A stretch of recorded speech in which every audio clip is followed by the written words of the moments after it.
Il est bien entendu possible de créer un nouveau symbole à l'intérieur d'une librairie existante. Dans ce cas-ci, on a une librairie qui est composée de quelques éléments et on viendra y ajouter un nouveau composant. Alors, simplement dans Tool, New Component, on donnera un nom.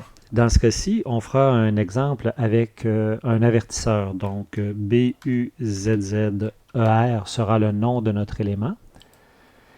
Et on arrive avec une feuille vierge sur laquelle on pourra créer notre dessin. Le symbole d'un buzzer est l'équivalent d'un demi-cercle avec deux broches, deux pattes. Je vais donc positionner l'arc de cercle juste ici. Donc, je positionne l'arc. Je dois faire quelques boutons de gauche pour réussir à positionner. Lorsque c'est fait, je peux ajouter une ligne sur le dessus. Donc, je viens refermer. On remarque que la ligne est noire. Alors, on a sa forme ici. On vient simplement, je repositionne centré. On vient simplement changer la couleur ici dans les propriétés de notre élément. Et il nous reste deux lignes dans le bas ici à dessiner. Alors, on positionne nos lignes. Je les installe ici et là.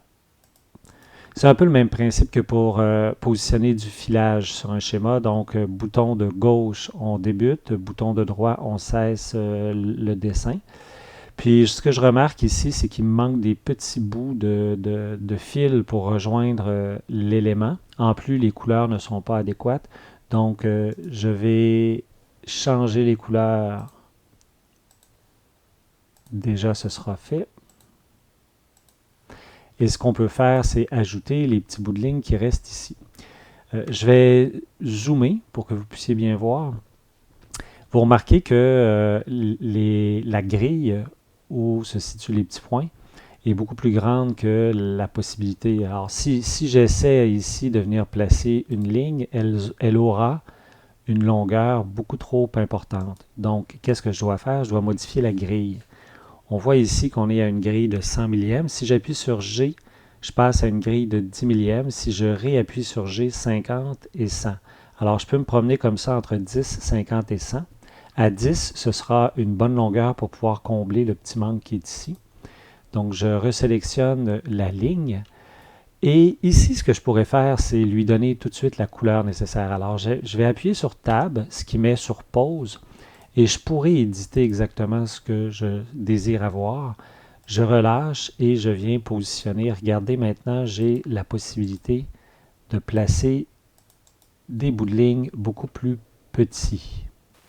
La forme de notre symbole étant complétée, on devra positionner les broches. Donc, aux extrémités ici, je voudrais positionner deux broches sur lesquelles je pourrais créer des attachements lors de la conception d'un schéma. Alors, pour installer des broches, je vais sélectionner l'outil qui est juste ici. Mais avant de le faire, je dois vous aviser d'un truc qui est primordial. Présentement, nous sommes sur une grille de 10 millièmes. Et si nous gardons cette possibilité, nous pourrions positionner les broches à des endroits inappropriés, c'est-à-dire à l'extérieur de notre grille de 100 millièmes. Avant de positionner des broches, je vous dirais de toujours repositionner votre grille en appuyant sur G. Repositionner votre grille à 100 pour garantir un travail bien fait. Je vais en profiter pour diminuer le grossissement. Donc, à ce point-ci, je vais pouvoir positionner les broches. À faire très attention, il y a un sens aux broches. Elles viennent avec déjà une identification de désignateur et de nom. On pourra appuyer, comme on l'a déjà fait précédemment, sur Tab pour mettre en pause et venir éditer ici directement. Donc, le désignateur, c'est le numéro de la broche. Je vais y aller avec la première broche, le numéro 1.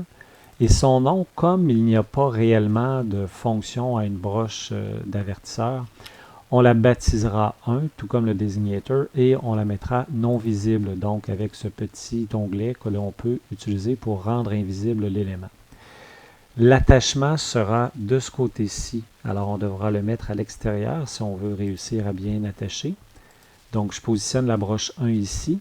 Et comme l'attachement de la broche 2 est ici au bout de mon curseur, je vais lui faire deux rotations de 90 degrés pour compléter. Et j'appuie sur le bouton de droite pour libérer. Donc, nos deux broches sont maintenant positionnées et notre composant est presque complétée. Pour compléter, justement, il ne reste qu'à donner une référence ou un désignateur à notre composant et à sauvegarder notre librairie. Simplement choisir le menu de propriété du composant et non pas d'une broche. Là, précédemment, j'étais sur le menu de propriété d'une broche. Si je clique sur l'ensemble, je suis sur la propriété du composant. Et le désignateur, un avertisseur se nomme H. Alors, H, point d'interrogation. Et le comment, on laissera de côté. Par contre, le comment sera le numéro de pièce. Comme on ne connaît pas encore le numéro de pièce, on va laisser libre. Par contre, la description, on pourra en donner une. Donc, avertisseur.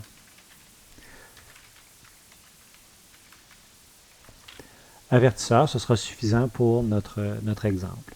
Alors, on sauvegarde dans la bibliothèque. Alors, c'est la bibliothèque que l'on doit sauvegarder.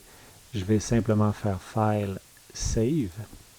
Et notre bibliothèque est sauvegardée et notre symbole en fait maintenant partie.